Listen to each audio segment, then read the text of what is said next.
Здравствуйте, участники форума. Большое спасибо за приглашение организаторам.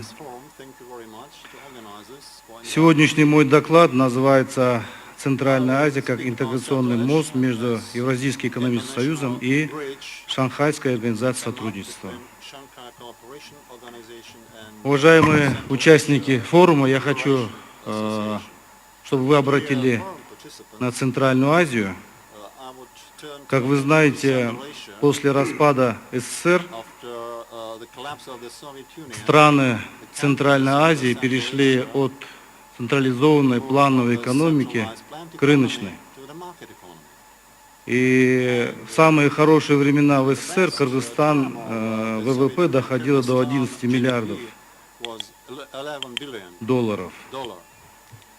И после распада у нас появились, значит, граница государственная, колючая проволока. Из-за распада у нас закрылись крупные большие предприятия.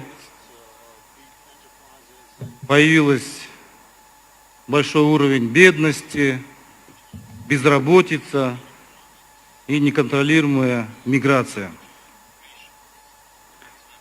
На основании этого всего, значит, появились вооруженные конфликты. Вы сами знаете, что в Центральной Азии были конфликты на религиозной основе, конфликты были в приграничных территориях.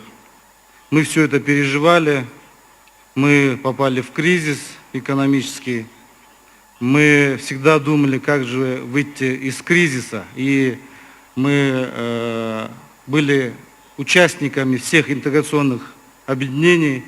Мы даже являемся с 1998 года членами ВТО.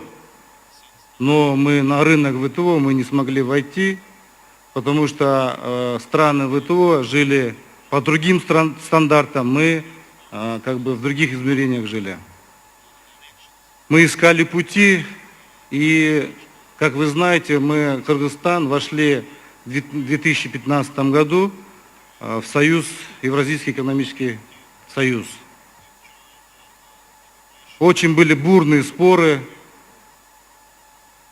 Какие-то политики, может быть, говорили против, говорили за. Но мы приняли стратегическое верное решение, потому что мы вошли в союз, и у нас был рынок, это, значит, 200-миллионный рынок. Мы открыли границы. Это очень было важно, потому что через ЕАЭС мы сотрудничали с Казахстаном и с Россией. Очень были высокие технические регламенты в рамках ЕАЭС. Мы старались войти в технические регламенты, мы на сегодняшний день добиваемся. И чего мы добились? На сегодняшний день мы добились, значит, это открытие границ с Россией и с Казахстаном, со всеми членами. У нас свободное перемещение товаров на сегодняшний день. У нас сегодня открылся фонд развития.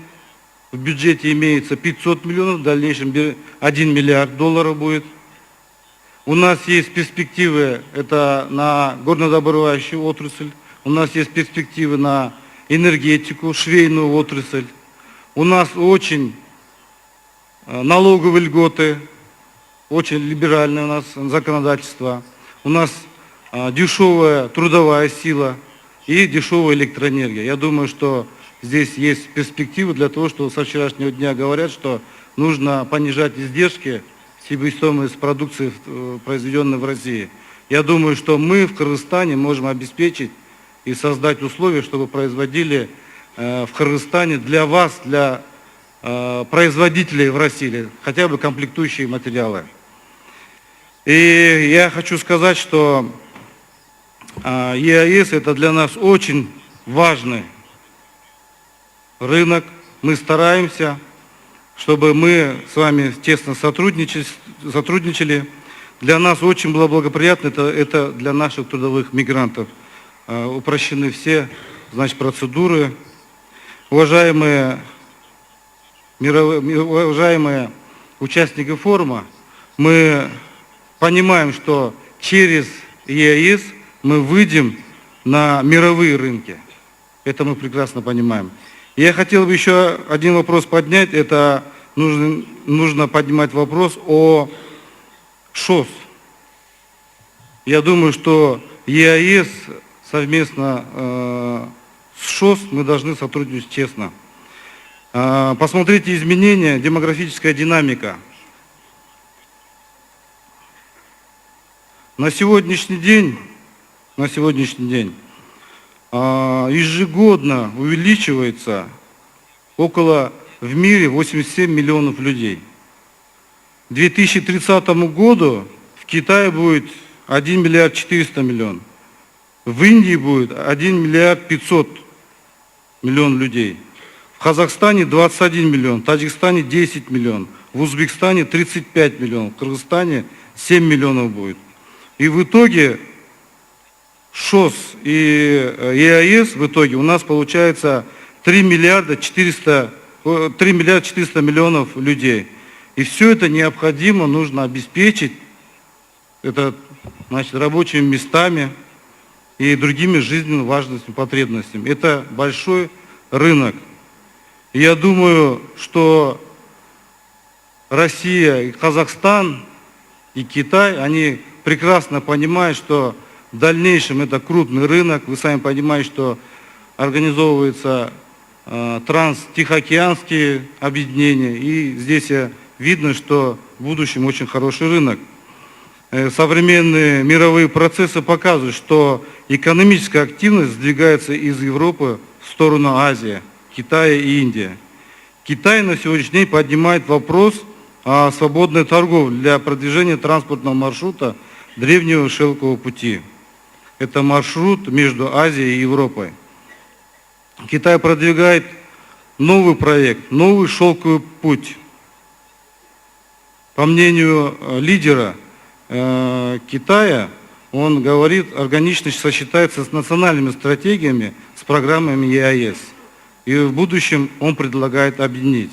И президент России высказал мнение, что оба проекта станут мощным импульсом для хозяйственной активности на территории Евразии. Уважаемые коллеги, и мы хотим участвовать в объединении ШОС и Евразийского экономического союза, так как Кыргызстан мы хотим, чтобы стал административным центром, где будут проходить пересекаться все людские, финансовые ресурсы, технологические потоки. И мы хотели бы, чтобы через Центральную Азию было транзиты. И я думаю, что Россия здесь станет мостом между Европой и Азией. Я думаю, что здесь большая перспектива.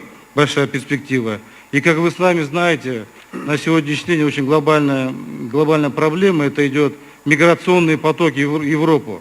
И мы, как Центральная Азия, страны Центральной Азии, являемся защитными государствами, потому что у нас есть проблемы, это Афганистан рядом, есть проблемы это с терроризмом, есть проблемы наркотики, это и большие, огромные проблемы. И мы, как страны Центральной Азии, мы должны всегда думать о том, как бы развивать наши экономические перспективы.